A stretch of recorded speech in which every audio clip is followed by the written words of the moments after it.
Crítica de la Energía Política, que nos van a acompañar Josefina Bolis, Nicolás Malinowski, el autor del libro, y Victoria Mendieta. Fuerte el aplauso para ellos y comenzamos con la actividad.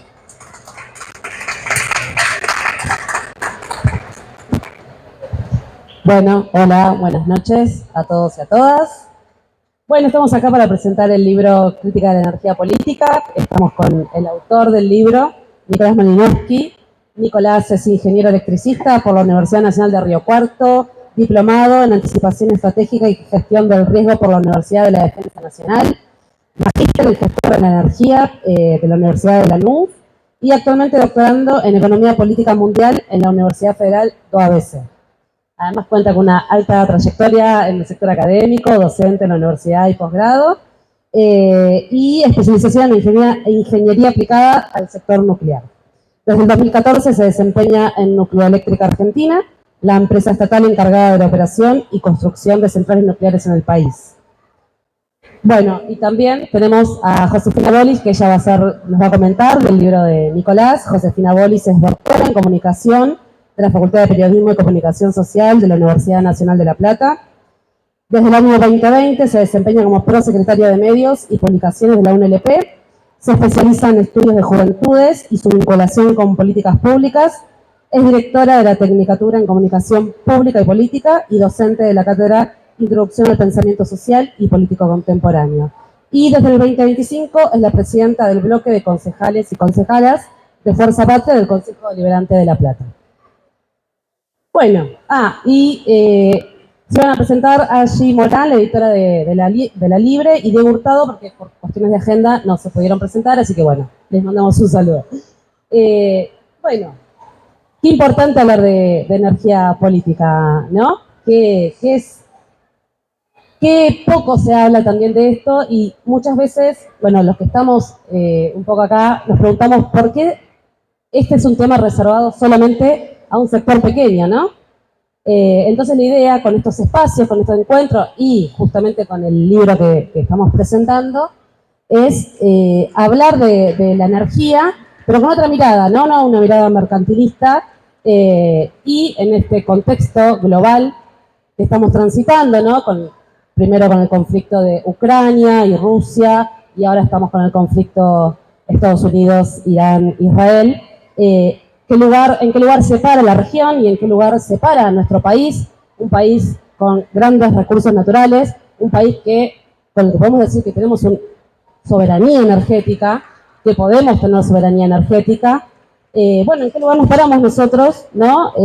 Cuando hablamos de energía, ¿qué modelo queremos tener en nuestro país? Si vamos a seguir permitiendo este modelo que está pretendiendo primarizar la energía, primarizar nuestros recursos naturales, o un modelo de desarrollo nacional, de industrialización, un modelo de desarrollo productivo, científico, sostenible, y sobre todo un modelo que tenga una mirada más social, ¿no? Una mirada más soberana de la energía, una energía que esté más al servicio del pueblo y no de las corporaciones globales, ni siquiera ya transnacionales, que son las que están queriendo venir a, digamos, saquear nuestros recursos.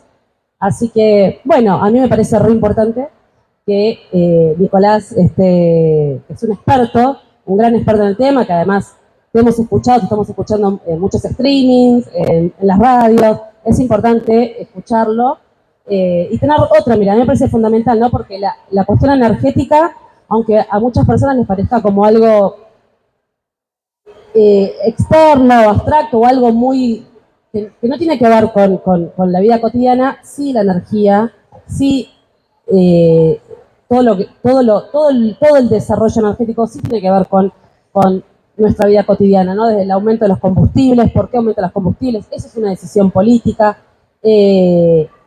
Aumenta la nafta, eso explica que aumenta el transporte público, aumenta la comida, aumentan los servicios. Hoy por hoy estamos hablando de pobreza energética en nuestro país. En un estado social de derecho que venimos transitando, nuestro país pareciera que se estuviera abandonando nuestro estado social de derecho, ¿no? Donde justamente los tratados internacionales de derechos humanos han establecido un piso mínimo, ¿no?, de nuestros derechos. ¿Y qué está pasando? Hay un retroceso, hay un incumplimiento a todos esos compromisos que nosotros suscribimos ya, ¿no?, desde desde la vuelta a la democracia, ¿no? Cuando dijimos también nunca más un montón de cosas. Bueno, ¿qué está pasando, no? Y la pregunta sería, ¿dónde nos vamos a parar nosotros, todos los argentinos, empezar a preguntarnos esto, ¿no? ¿Qué es la energía y qué es la energía política, ¿no? ¿Qué significa para cada argentino y para cada argentina la energía política? Así que bueno, ahora le voy a pasar la palabra a Josefina Bolis. Bueno, muchas gracias Victoria. Que Victoria no se presentó a sí misma, pero cabe decir que estamos haciendo un diálogo de saberes acá, porque Victoria es abogada, especializada en Derecho Administrativo, pero ahora también terminando su especialización en cuestiones energéticas, en políticas energéticas, con lo cual bueno, también digo, esto está bueno comentarlo, ¿no? Porque puede abrir algunas aristas para el debate de cómo trabajar la energía. Además es una militante territorial que empezó sus caminos de la militancia territorial hablando de tarifas justas, hablando de cómo construimos desde la segmentación, desde la discusión de la política tarifaria, tarifas que no sean confiscatorias, ¿no? Luchando contra los modelos neoliberales de concepción de los servicios públicos. Así que para mí también es un orgullo compartir este espacio con Victoria, una compañera que lucha día a día desde su entorno cotidiano por la energía política además. Y ahí agradecer la invitación de Nicolás para invitarnos, ¿no? Convidarnos a participar.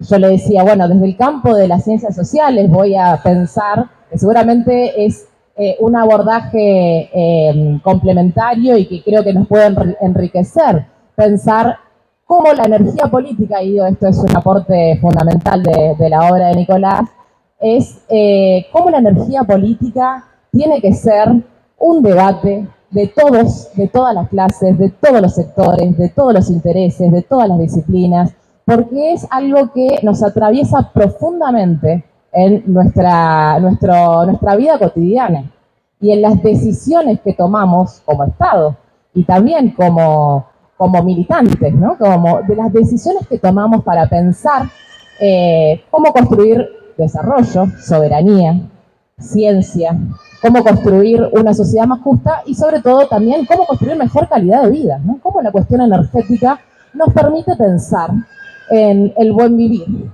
y nos permite pensar en un buen vivir además que vincule al humano y la naturaleza desde una perspectiva sostenible y desde una perspectiva que también genere justicia social, ¿no? Es una de las cosas que nos invita este libro, que yo digo es una herramienta de lucha, ¿no? Es un instrumento para llevar en el bolsillo, compartirlo, pasarlo a todos los compañeros y empezar a pensar cómo hacemos para que esto no sea un asunto de técnicos, no sea un asunto de un saber especializado que pueden hablar unos pocos, sea ingenieros, sea ni siquiera abogados, ni siquiera científicos sociales. No es un asunto que tiene que tener una pedagogía popular, de popularización de la ciencia, que es lo que hace Nicolás además todo el tiempo cuando sale en los medios, ¿no? Cuando es un divulgador de la ciencia, porque solo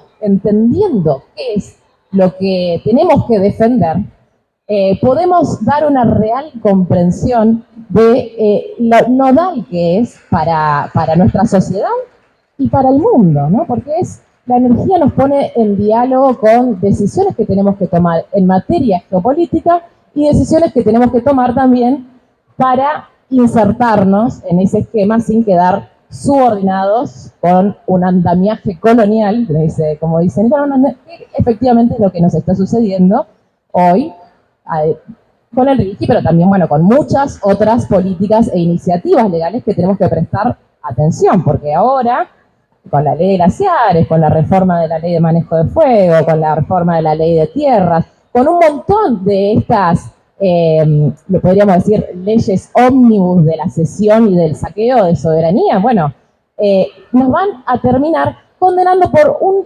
largo periodo a no poder tomar decisiones sobre nuestra política energética y sobre nuestra energía política, ¿no? Y ahí me parece importante destacar Antes de empezar a hablar sobre la obra, quiero agradecer también a la provincia de Buenos Aires por permitirnos hacer, y al Instituto Cultural en particular, por permitirnos hacer este debate. Recién cuando nos presentaba Dino decía que es, ahí está Dino, pero cuando nos presentaba decía es una provincia con memoria. Bueno, una provincia con memoria también es una provincia que entiende que la memoria es fundamentalmente proyección. La memoria es comprender el presente y ver cómo nos organizamos para, a través de todo ese aprendizaje histórico, actuar a futuro. Y eso es lo que introduce este libro, en este stand en particular y en este tiempo, que es cómo hacemos para definir qué proyecto político tenemos a partir de definiciones sobre la energía, ¿no? ¿Qué energía tenemos para qué proyecto de país, podríamos decir? Y ahí destacar que esta obra es una herramienta de pensamiento y acción, desde una perspectiva emancipadora, que va a cuestionar, en principio, cómo la energía es la vía de entrada para el extractivismo, es la vía de entrada para la dependencia, es la vía de entrada para quitarnos poder de decisión, ¿no? Que eso es fundamentalmente la soberanía, no poder decidir con qué marco legal vamos a resolver los conflictos cuando haya alguna diferencia de intereses, ¿no?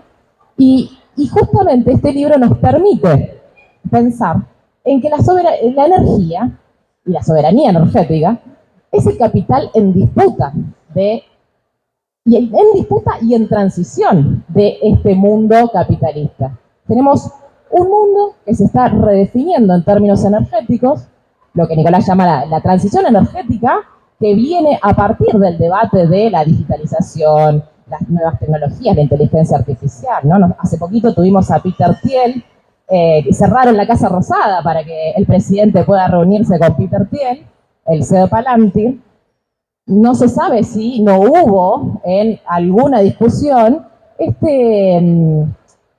una suerte de venta de la Patagonia, ¿no? Porque ¿qué le interesa a estos grandes tecnorricos? Les interesa la tierra, los minerales críticos, les interesa el agua dulce, les interesa, por supuesto, los climas fríos para poder enfriar sus sistemas, y sobre todo les interesa poder llevarse todo, poder fugar todo sin tener que dejar nada en el país, ¿no? Ese es justamente ese modelo de saqueo en el cual no podemos ni siquiera pensar en que todas estas regalos de la naturaleza, ¿no? De tener un territorio tan estratégico a nivel también de entrada a la Antártida y a nivel de la cantidad de recursos que tenemos, recursos naturales, que directamente no pensamos que deberían dar esa renta extraordinaria de quienes los explotan, debería ponerse para el desarrollo, debería ponerse para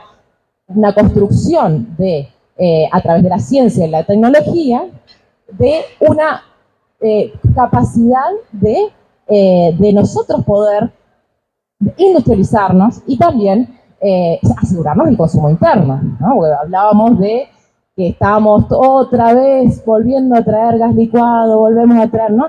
¿Cómo puede ser que los proyectos que legislan sobre la energía no tengan en cuenta que tiene que quedar algo para el país para que desarrollemos ciencia para hacer baterías de litio, ¿no? Ciencia para hacer ciencia soberana que nos permita generar empleo genuino y sobre todo que podamos garantizar que a ningún argentino y argentina le falte la energía, ¿no? Una energía que es también la puerta de entrada para cumplir un montón de otros derechos humanos, ¿no?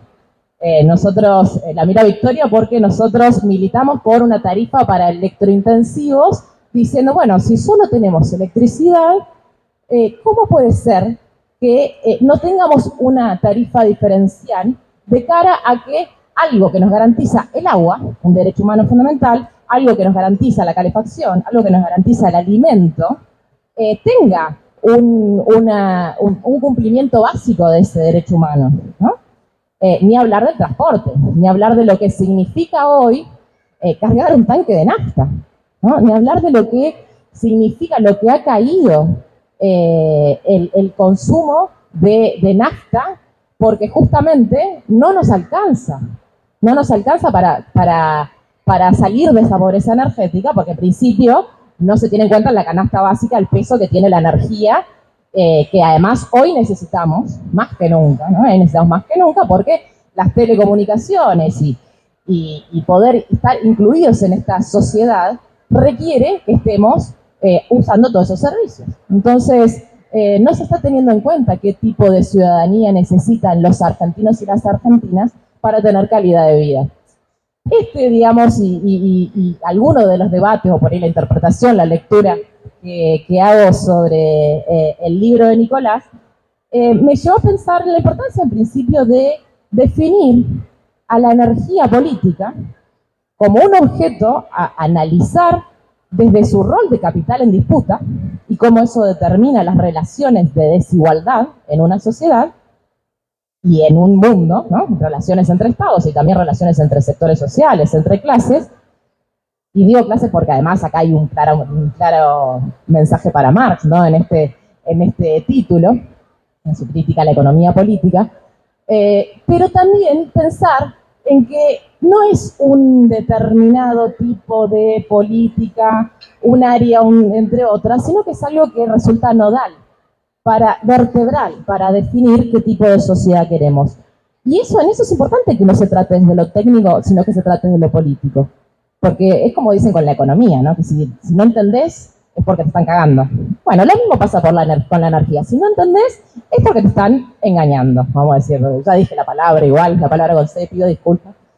Por eso me parece fundamental que además esta obra se inscriba en esa tradición crítica, en esa tradición de pensamiento emancipatorio, que por supuesto tiene sus raíces en el pensamiento materialista histórico, ¿no?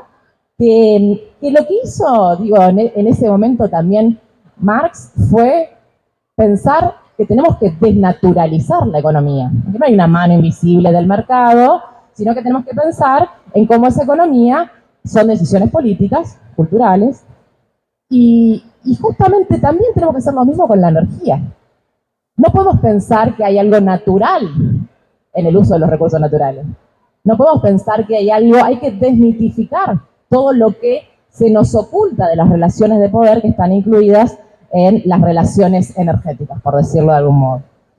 Entonces, se inscribe en esa tradición emancipatoria con un claro correlato, también pienso, en pensar la crítica de la energía política como una herramienta de acción, como una herramienta de definición política, y por eso lo podemos vincular con estas banderas como la soberanía política, la independencia económica, la justicia social, porque tener la herramienta de la crítica nos permite también definir cómo nosotros queremos orientar una acción donde siempre hay alternativas en conflicto, ¿no? No hay una sola forma de definir las políticas energéticas en una nación. No estamos condenados a ser colonia, no estamos condenados a simplemente dejar que se lleven los recursos naturales porque es todo lo que tenemos para ofrecer. No, hay decisiones que se pueden tomar sobre eso.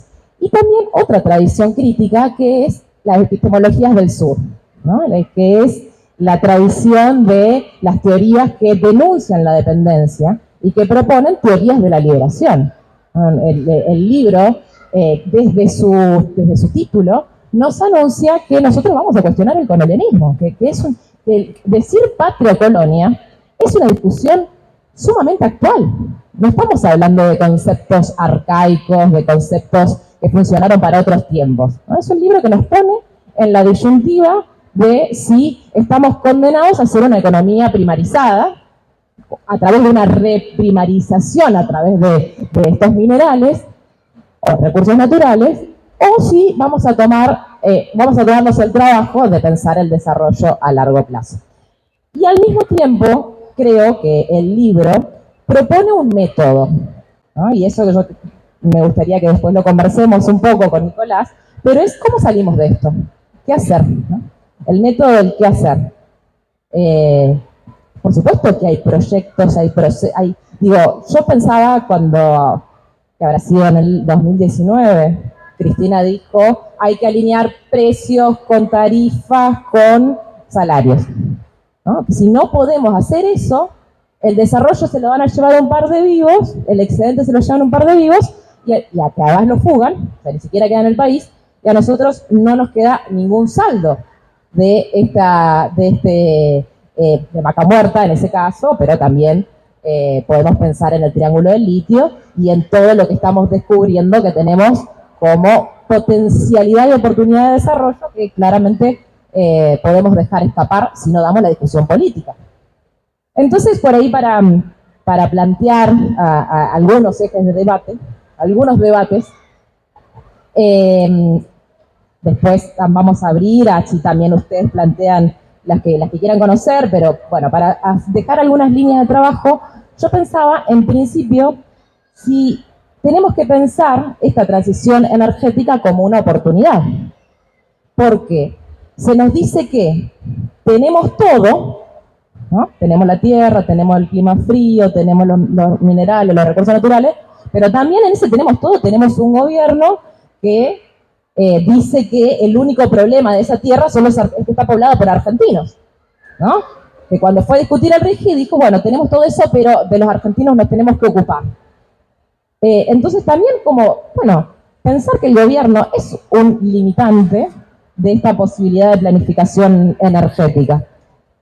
Y en segundo lugar, plantear que otra disyuntiva que es fundamental, que es la de la seguridad jurídica, ¿no? Nosotros vendemos el RIGI como seguridad jurídica para las empresas, ¿no? Y ahí yo pensaba en Eduardo Galeano cuando dice, creamos la ficción de que las empresas tengan derechos. ¿Cómo no vamos a decir que la naturaleza puede tener derechos si hasta creamos la ficción de que las empresas tengan derechos, ¿no? Y acá hay una cuestión que esa seguridad jurídica es al mismo tiempo inseguridad energética. Esa seguridad jurídica es inseguridad social, es inseguridad alimentaria, es inseguridad para el desarrollo de una vida autónoma. Entonces, ¿cómo hacemos para que en esta disyuntiva que plantea la energía, que es empresas o pueblo, ¿no? O que es empresas y pueblo conducido por un Estado que tiene que tomar decisiones, porque además lo toman todos, ¿no? Lo toman las potencias, que subsidian, que frenan, que las exportaciones cuando se necesita adentro. Bueno, ¿cómo hacemos también para poner un freno desde las capacidades que tenemos como pueblo para organizarnos, ¿no? Y ahí yo pensaba también en un montón de propuestas que están circulando. Hay una del diputado Máximo Kirchner de declarar la emergencia energética, porque el excedente se lo llevan unos pocos y generalmente lo paga el pueblo, mediante tarifazos, mediante, incluso esto, ahora la guerra, que es algo externo, no implica que nosotros no podamos subsidiar el gasoil, subsidiar los fertilizantes que también se basan en hidrocarburos, dar un refuerzo alimentario a las familias para que esto no signifique que el precio trasladado del gasoil, se traslada a los alimentos, ¿no? Entonces, nosotros podemos generar políticas contracíclicas frente a eso. Pero tenemos dos modelos de país, ¿no? Claramente, mientras unos plantean emergencia energética, otros plantean inviolabilidad de la propiedad privada, ¿no? No sé si pudieron acceder a ese mamarracho, ese artefacto de saqueo y de cesión de soberanía, ¿no? Ese pacto de saqueo que es, vengan, incendien los terrenos intencionalmente que los van a poder tener para su especulación, vengan y directamente extranjericen toda la tierra porque no tienen límites. En tercer lugar, pensar también cómo hacemos para hacer una justicia social con justicia ambiental, ¿no? Como nosotros, que somos acreedores, ¿no? En el concierto nacional somos acreedores de ambientales, ¿no? Porque nos estamos morfando el dióxido de carbono del norte.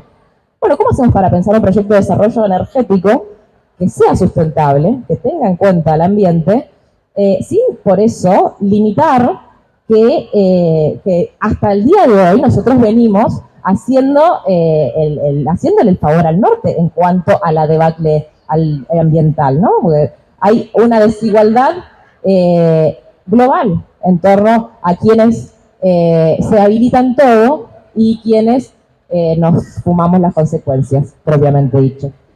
Y por último, pensar cómo hacemos para discutir la energía política en términos de mercancía o derechos. Que esa es la clave fundamental. Nosotros tenemos que construir una perspectiva de dónde leer la energía política, que es cómo hacemos para que que sea una discusión en torno a qué intereses vamos a favorecer. Que la discusión es finalmente quién controla el patrón de acumulación, quién controla el excedente en nuestro país. Y ahí preguntarnos cómo hacemos para construir esta justicia social que tenga al ser humano en el centro, sin por eso descuidar el ambiente, pero que fundamentalmente entienda, como lo hace Nicolás en su libro, que la energía política es algo para preservar lo humano, para mejorar cuantitativamente y cualitativamente las posibilidades de lo humano de desarrollarse. Y acá, además, nosotros tenemos que saber que es cierto que tenemos de todo, pero que estamos otra vez más en la senda de que eso no signifique mayor igualdad. Cuando pensamos en derechos, tenemos que muchas veces limitar esas libertades de algunos pocos que generalmente lo que hacen es concentrar y pensar en términos de redistribución de la riqueza. Así que gracias, Nicolás, por permitirnos pensar en esto y, bueno, te dejamos para que nos indiques el camino, porque acá necesitamos orientación. Gracias. Bueno, gracias José, gracias Vicky por la presentación. Fui tomando nota de todo lo que planteaste.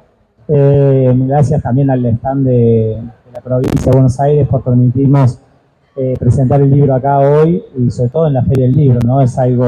Es un sueño, digamos, primero escribir un libro, algo impensado a veces, y más presentarlo en la Feria del Libro de Buenos Aires, que es la más importante del país y una de las más importantes en América Latina.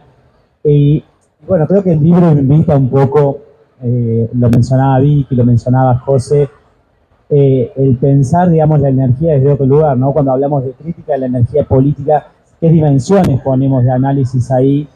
Y justamente se nos lleva siempre a un terreno de la discusión de nichos, si se quiere, o de sectores que manejan el conocimiento, o bien sectorial, que son sectores básicamente de poder, ¿no? Cuando básicamente no se democratiza ese conocimiento, es porque justamente hay un interés y un factor de poder que se intenta, digamos, contener y conducir y concentrar, ¿no?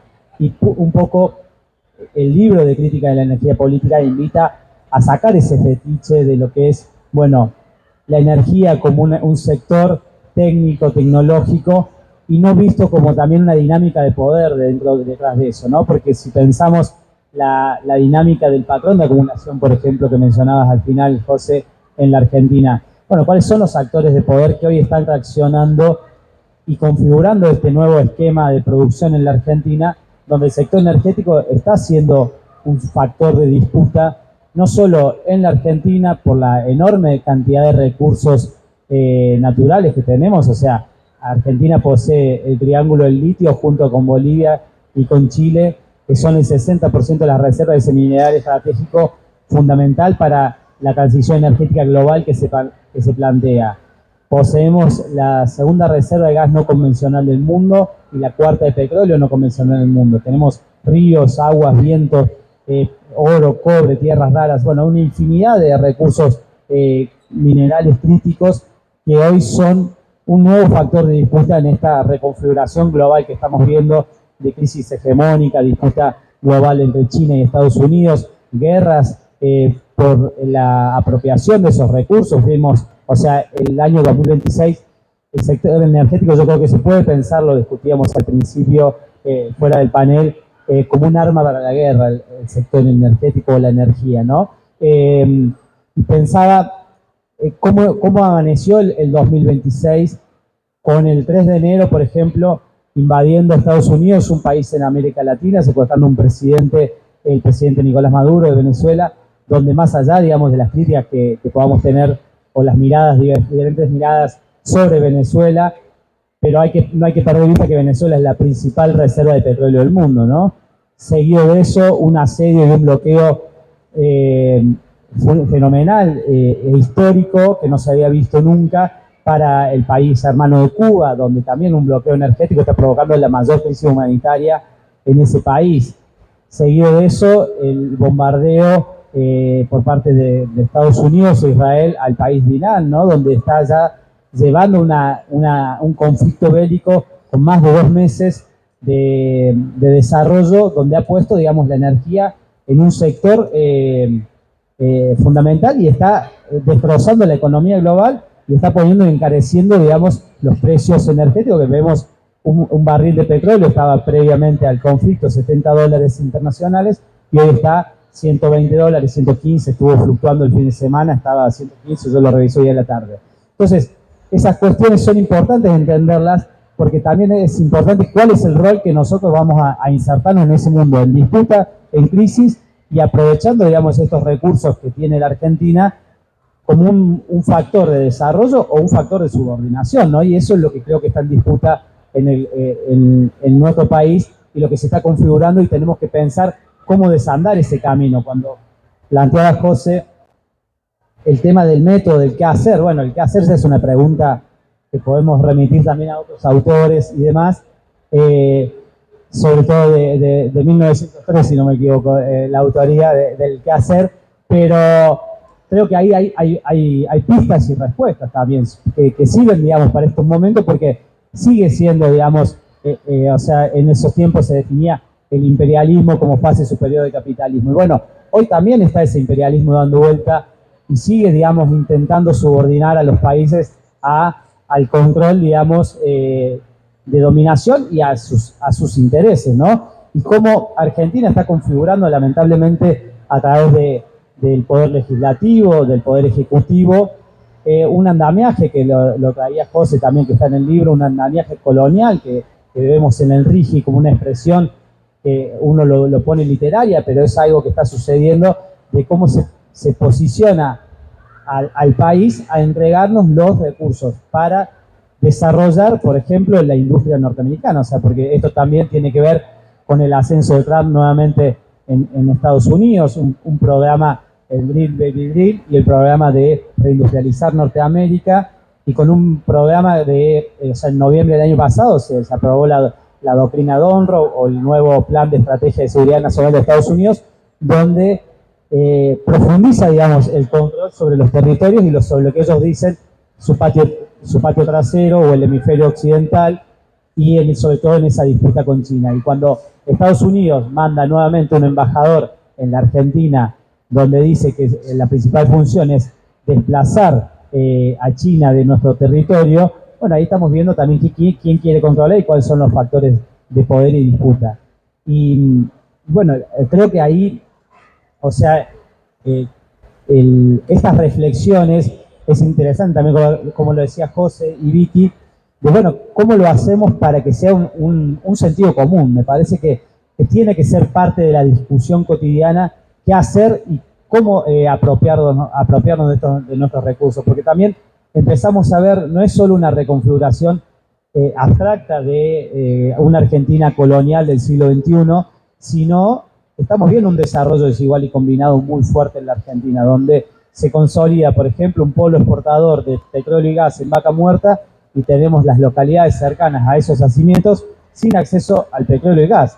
Y nos va a pasar lo mismo con el agua en el norte, nos va a pasar lo mismo con el agua en toda la zona cordillerana, ahora con la reforma de la ley de glaciares. Entonces son todas preguntas que nos tenemos que hacer para ver qué respuestas le damos a esta situación, ¿no? Y ahí claramente que la respuesta es política, y ahí es donde tenemos que empezar a construir un programa político de base para disputar poder y poder desandar ese camino al que nos están llevando, que claramente es una Argentina para pocos, ¿no? O sea, es una Argentina extractivista, donde es un modelo económico que plantea para no más de 10, 15 millones de argentinos, cuando somos 48 millones de argentinos, ¿no? Y ahí es donde en esas preguntas también tenemos que mirar la región, tenemos que pensar, bueno, cómo se inserta, digamos, una región latinoamericana donde tiene grandes recursos naturales, donde es una región de paz, donde tiene ciertas banderas que tenemos que rescatar, sobre todo anticoloniales, antiimperialistas,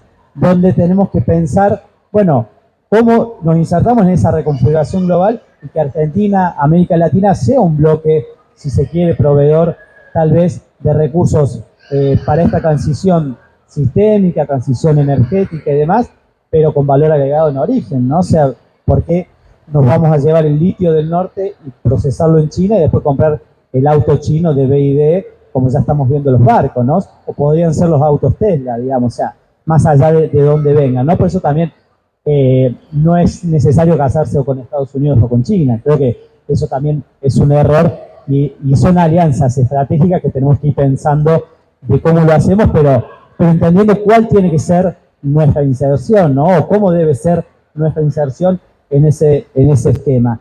Y pensando también en esto de la justicia social, la justicia con justicia ambiental.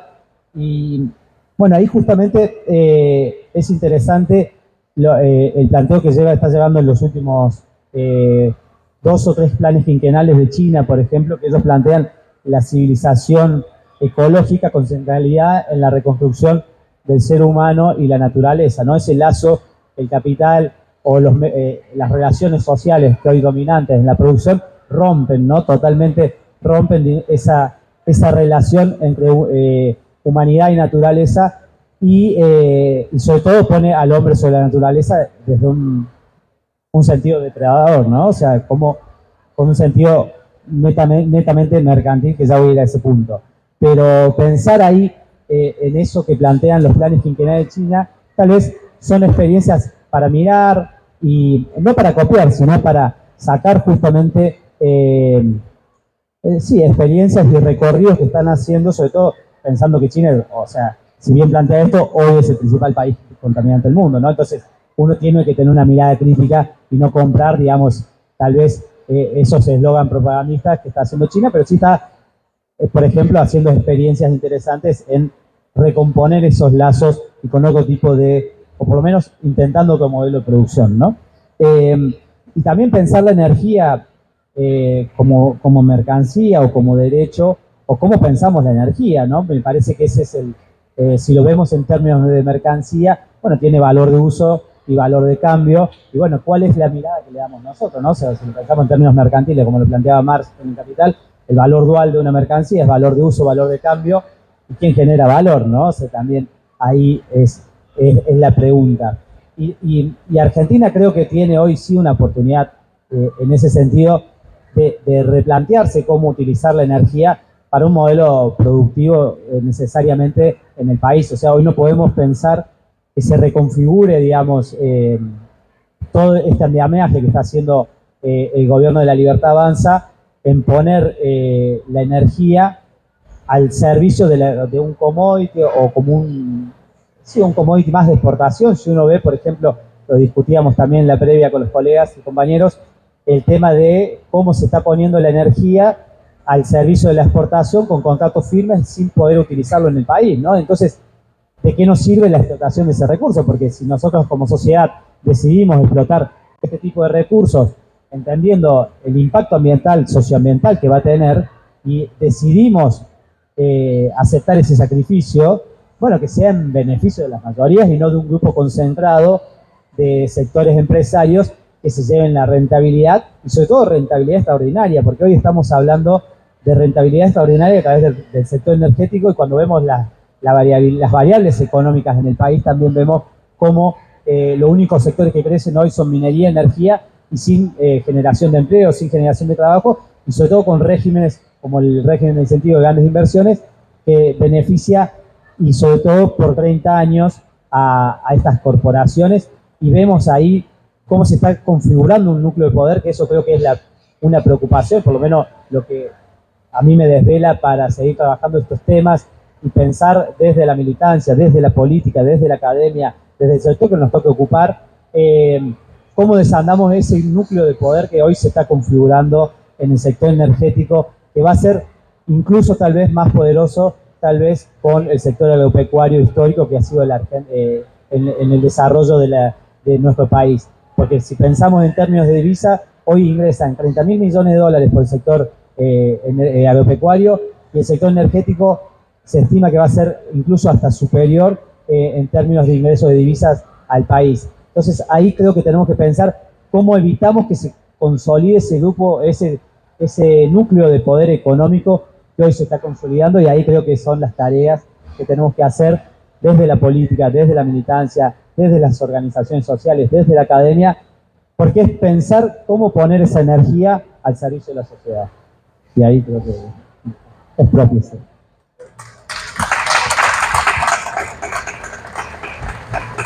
Bueno,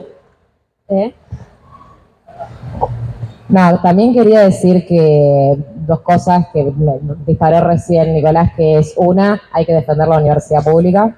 El 12 de mayo, Marcha Federal Universitaria, ese es el valor agregado, eso es lo que, el conocimiento también generando soberanía, poniéndole ese valor de nuestro pueblo a la energía. Y en segundo lugar, que no exista un programa energético, sino que en este momento tenemos el programa energético precio y prescripto, que se llama Cristina Fernández de Kirchner, y que está precio y prescripta justamente porque planteaba estos debates y porque señalaba ese camino que no quieren el sector concentrado que recorramos. Eso es. Gracias. bueno, si alguno quiere aportar algo, hacer una pregunta. Yo, una preguntita si quería hacer. Yo creo que la transición energética es la oportunidad que tenemos, pero a Nicolás preguntarte si podemos pensar en una estrategia regional para tener un modelo de desarrollo energético que tenga en cuenta los intereses nacionales o regionales, ¿no? Que con un socio estratégico como Brasil, por ejemplo, nos podamos retroalimentar, ¿no? Y que se pueda establecer algún tipo de alianza con el sector energético, con el sector empresarial energético argentino, pero siempre con una mirada, con una perspectiva de que la energía tenga que estar al servicio del pueblo, que los empresarios tengan sus ganancias, pero bueno, ¿cómo pensar en una estrategia regional para poder salir? Que Lula nos ayude acá. Claro, sí. Bueno, esa es una pregunta que yo tengo para hacer. Bueno, ¿alguno que quiera hacer alguna pregunta, algún aporte?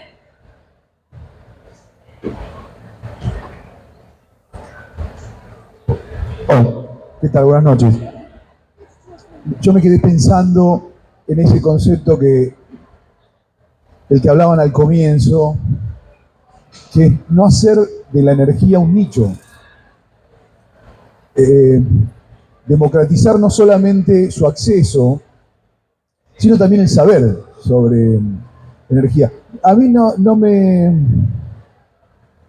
resulta difícil pensarlo desde la perspectiva de la comunicación. Hace década y media decidimos romper esa lógica de entender la comunicación como nicho.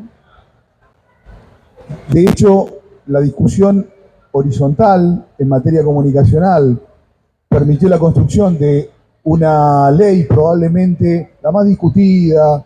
Cuando uno va a los listados de diputados y diputadas, senadores y senadoras que votaron esa ley, encuentra unos marcos de amplitud, unos marcos de consenso que son prácticamente inéditos en la historia de la democracia. Pocas leyes tuvieron semejante nivel de respaldo. Después algunas cosas salieron mal, pero hay algunos conceptos, estoy hablando de la Ley de Servicio de Comunicación Audiovisual, que quedaron muy claros. La verdad no tiene necesariamente dueño.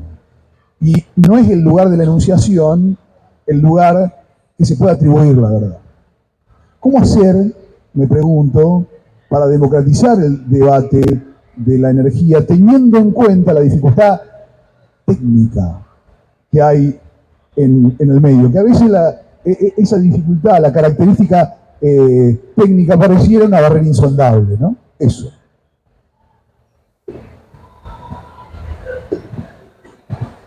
Bueno, empiezo por lo tuyo, Vicky, y seguimos por la comunicación. Me parece que para ir cerrando ahí. Bueno, y comparto lo que decía José, sí, la cuestión de la marcha universitaria federal, el 12, es importante. Acá muchos estamos vinculados a la universidad y parte, o sea, este libro es parte de síntesis de la universidad pública, ¿no? O sea, yo estudié gracias a las becas Bicentenario en la universidad pública, tanto en grado, posgrado y ahora un doctorado en Brasil, también en la Universidad Pública de Brasil. Y claramente pensaba, digamos, bueno, la transición energética y utilizando los recursos en el país y pensando las estrategias regionales, creo que ahí claramente hay que pensar ese programa político y hay que rescatar las experiencias de la década del 2000 que habían, digamos, en esos proyectos de programa, de pensar, digamos, ese bloque latinoamericano, que quedaron truncos esas alianzas energéticas pensadas entre Brasil, Ecuador, Venezuela, Argentina, con los gobiernos nacionales populares de toda esa década gloriosa que tuvimos en ese momento, que hoy están siendo, digamos, desarmado, digamos, todo lo que se construyó en ese momento y con persecuciones políticas muy fuertes, como decía José, sobre todo en Argentina, con Cristina Fernández de Kirchner presa por justamente poner este tipo de debates y de acciones y de recuperar recursos para lo que es el poner la energía, digamos, al servicio de un modelo de país diferente, ¿no? Y cuando pensamos hoy el desarrollo, por ejemplo, de Vaca Muerta, tiene que ver con eso, porque eso fue gracias, digamos, a un proceso histórico de acumulación política que permitió en el 2012 recuperar la empresa de Bandera y eso permitió, digamos, desarrollar el yacimiento de Vaca Muerta, que hoy lamentablemente está siendo utilizado con otros intereses, sino con los que nosotros compartimos y pensamos.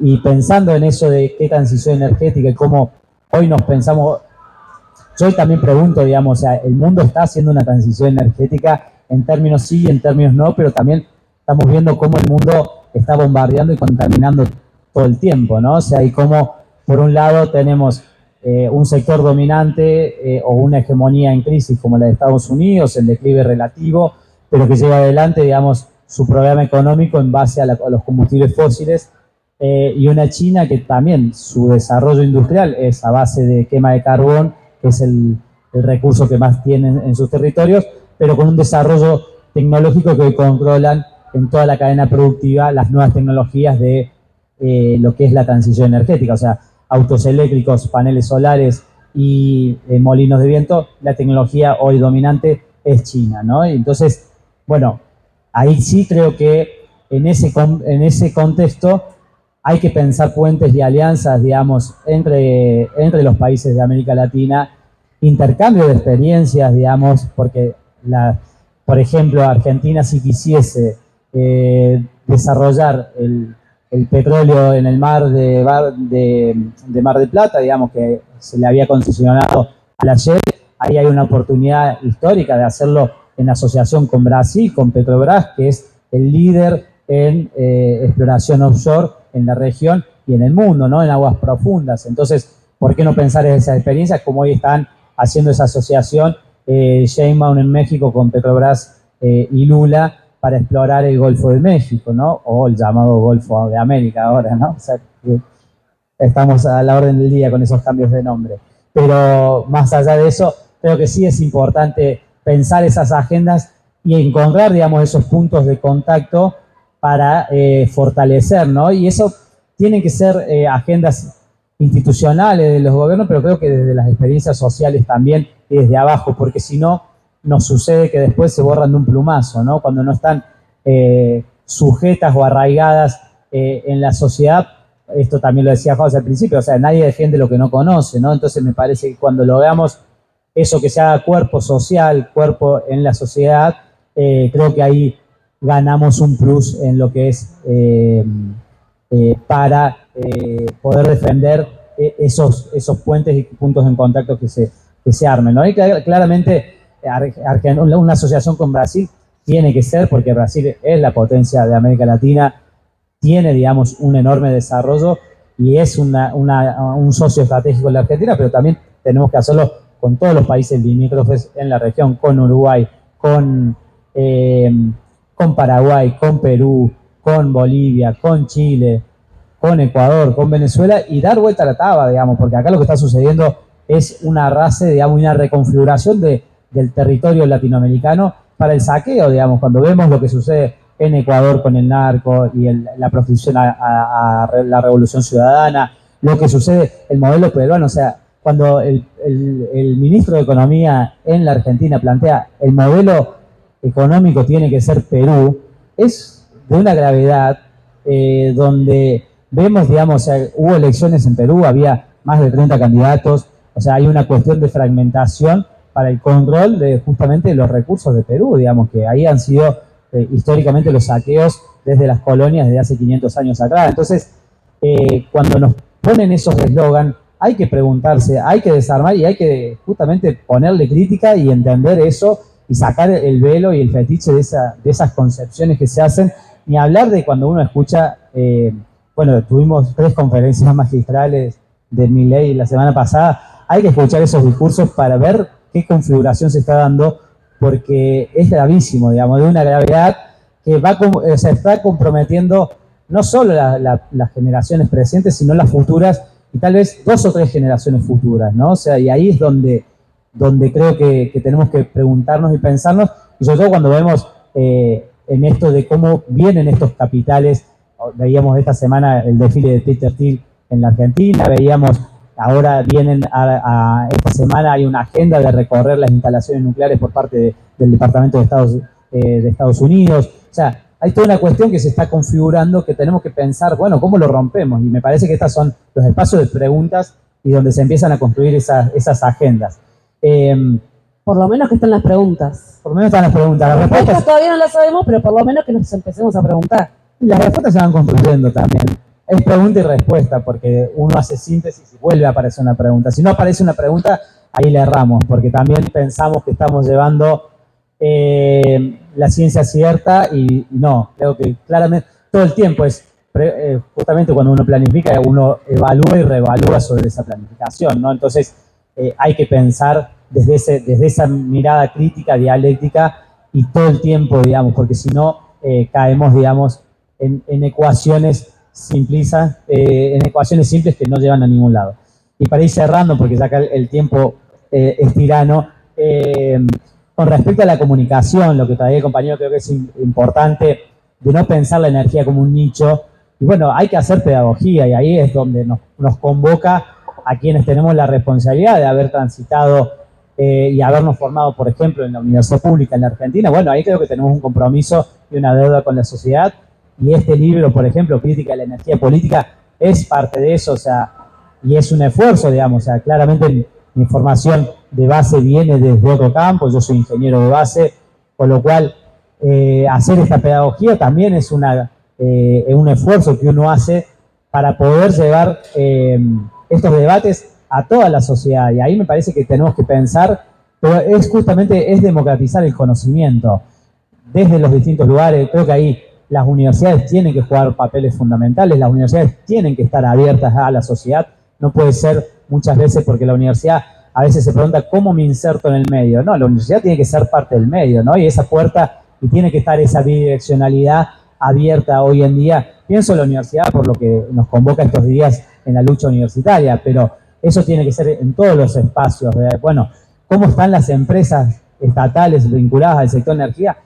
Inserta en los territorios, ¿no? O sea, hoy vemos, por ejemplo, la degradación institucional que hay, que el subgerente de responsabilidad social de Nucleoeléctrica Argentina y responsabilidad social y desarrollo de una empresa tan importante como operadora y constructora de centrales nucleares, es un pibe tuitero de 23 años que claramente está cobrando un cargo para una función de caja política, digamos. Bueno, esas cosas no nos pueden suceder porque ¿cómo puede ser un cargo con la responsabilidad y la dimensión que eso tiene de pensar el territorio, pensar cómo convive una central nuclear con el territorio, pensar las acciones en el caso de accidentes, concientización, cómo se vincula la sociedad con esa central nuclear que está inserta en el medio?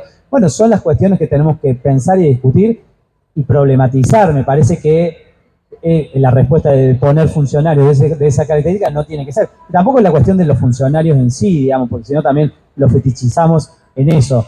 Tienen que ser debates colectivos y tienen que atravesar toda la sociedad, digamos. Me parece que eso es el ejercicio que tenemos que empezar a pensar y sobre todo pensando lo que va a ser lo que se va en estructura en la Argentina a través de Vaca Muerta y el litio, creo que eso no tenemos que perderlo de vista porque ahí están los intereses de las corporaciones transnacionales, internacionales, como querramos llamarlo, países imperiales, países capitalistas, países, no sé, como cada uno quiere darle esa categoría, ahí es donde tenemos que poner el foco porque ahí es donde están pasando, digamos, nos están pasando los elefantes por delante, por detrás, como dice la compañera Cristina, y ahí sí creo que tenemos que profundizar, y bueno, y ahí vamos cerrando porque si no, y nos queda para la próxima presentación más profundidad en esto, pero bueno, ahí yo creo que respondimos todas las preguntas.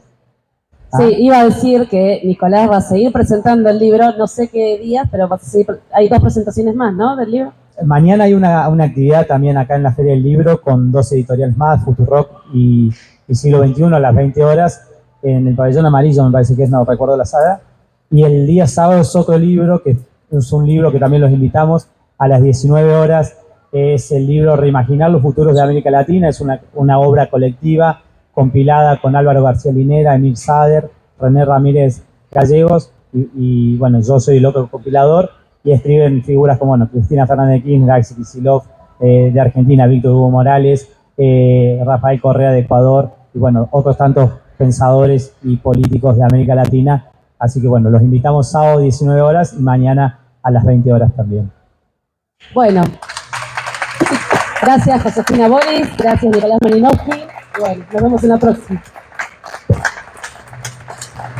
Y gracias a ustedes que se quedaron acá escuchando.